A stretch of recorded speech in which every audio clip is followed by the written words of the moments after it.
Director of MSU Extension, Jeff Dwyer. Hey Jeff, good to see you. Good to see you. Thank you very much for the opportunity. Yeah, welcome to Jackson on your statewide road trip. You're checking out all the extension offices throughout the state? I am. Over a 15-week period, I'm visiting every one of our 15 districts, and when in each district, visiting every county. So this is number 14. By next Thursday night, I'll have been in all 83 counties in the state of Michigan in a 4-month period. Wow. Yeah. That's quite a whirlwind. It's like running for office. Well, I'm not so sure about that, but it's been a remarkable experience to see the great state of Michigan in sort of one opportunity in a brief period of time, but also to see the diversity of the state and also the diversity and the great things that my colleagues at MSU Extension do everywhere. Yeah, I think everyone's familiar with MSU Extension. In fact, I think MSU Extension is older than Michigan State University, isn't it? Actually, no. The university is older, but we hired our first extension ag agent in 1907. So we've certainly been around for a very long time. A lot of folks think of the extension service as agriculture, but it's quite a bit more than that. It is quite a bit more. So we have more than 600 full-time people all across the state of Michigan working in all 83 counties. I think currently living in 82 counties, not Keweenaw up there in Lake Superior. We work in agriculture and agribusiness, of course, and that's what people know us historically to be doing. We work in children and youth, and 4-H is a great deal of what we do there. We work in, actually our biggest group of staff is in the Health and Nutrition Institute, where we provide SNAP Ed education, diabetes training, chronic pain training, and lots of other things. And then we have a group of people that works in community food and environment and does things like provides training to new county commissioners and helps zoning boards deal with solar and wind energy and things like that. Yeah, so obviously a lot more than just 4-H and agriculture. That's right. So the word extension, does it stem from the fact that MSU wanted to be out there besides just being in East Lansing? Right. So as you know, Bart, land-grant universities like Michigan State, and Michigan State was the first, but when Abraham Lincoln signed that legislation in 1862, the idea was to provide educational opportunities for people near where they live, because at the time you had to go to the East Coast or to some elite school.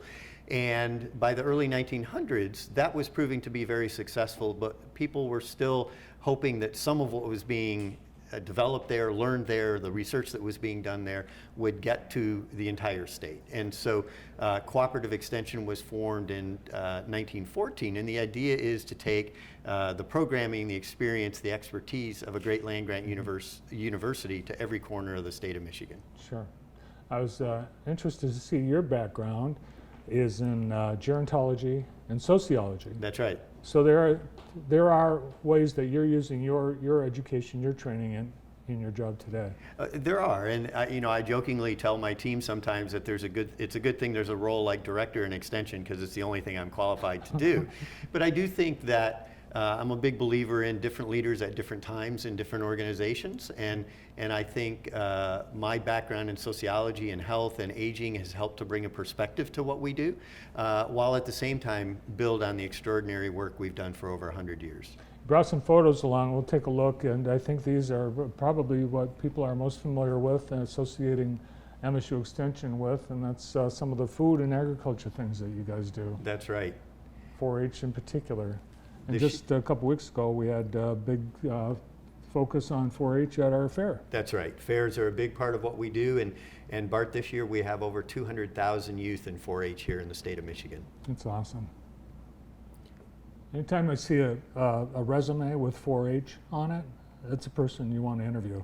Well, I think you're right about that, and I hear that from a lot of places, and I think what we've learned about 4-H, and we now have good data to support, is certainly the thing they learn in 4-H, whether it's cooking or raising an animal or whatever is important.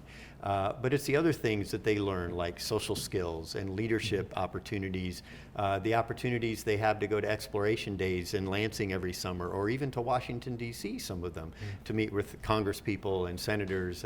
And so 4-H is really something that I think provides youth with lifelong skills that they're able to deploy. And here are some graduates of your Dining with Diabetes program. That's right. We're very proud of that. And here in this area, we've done that working very closely with the Lions Club. They share a similar focus on diabetes, and our folks just do an amazing job of teaching individuals with type 1 or type 2 diabetes and their caregivers, if they're around, about how to cook in a way that is appropriate for their situation. At farmers markets, I think was last year, we actually did a food demonstration with one of your team members. That's great. That's great. Right here at Grand River. Well, one of the things that I've had the opportunity to do over these last 4 months going around the state is, of course, in my role, I know generally what we do in Extension, but to have the opportunity to see the passion and the expertise that my colleagues in Extension bring to their jobs every single day in every corner of the state of Michigan has been really remarkable. So on this tour of the state, obviously people are learning about you and from you, but what are you picking up as you visit the various offices? It's a great question. So I think one of the things I'm picking up is just how diverse this state is, and in every possible way. Making a reference to agriculture, this has been a very interesting summer to look out the truck window through 83 counties, because the variability in the impact of weather conditions and other things on agriculture this year is just really dramatic.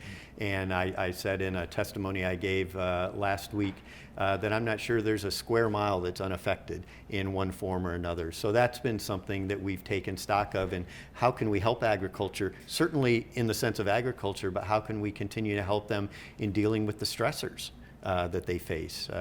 Farmers take enormous risks, and years like this make it even more difficult. I think I've also learned an appreciation for an enhanced appreciation for the fact that, take a program like 4-H. We certainly have a little over 100 people that work full-time in 4-H. But there's no way 100 people could deal with 200,000 youth, right? But we do that because we have 16,000 fully vetted adult volunteers who work with us. So the opportunity to meet with some of our volunteers and our partners has really been fantastic. As we've had such a beautiful August, maybe people have forgotten what horrible early summer it was. It's super wet to begin with, and super hot. Yep. And we lost some crops. Yeah, we did. And a number of people that didn't get their crops planted at all. I think at this point, we should all be hoping across the board for a late frost. Yes, we all are. We are deserving of long summer because of how it started. That's right. Yeah, looks good right now, and it looks like it's going to continue for a while. We'll keep our fingers crossed, knock on wood. So food safety is a big part of your job, and I think more and more people are being concerned about it, because hardly a week goes by that we don't hear about some contamination, E. coli, some produce problem. I think the lettuce, that was the last national full-scale recall. Right.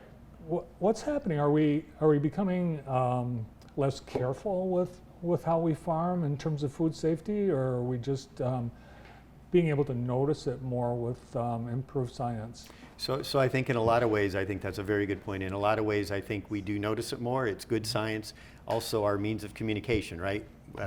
We learn about everything immediately. And but I think farmers and agriculture and those who work in agriculture have always been very concerned about food safety.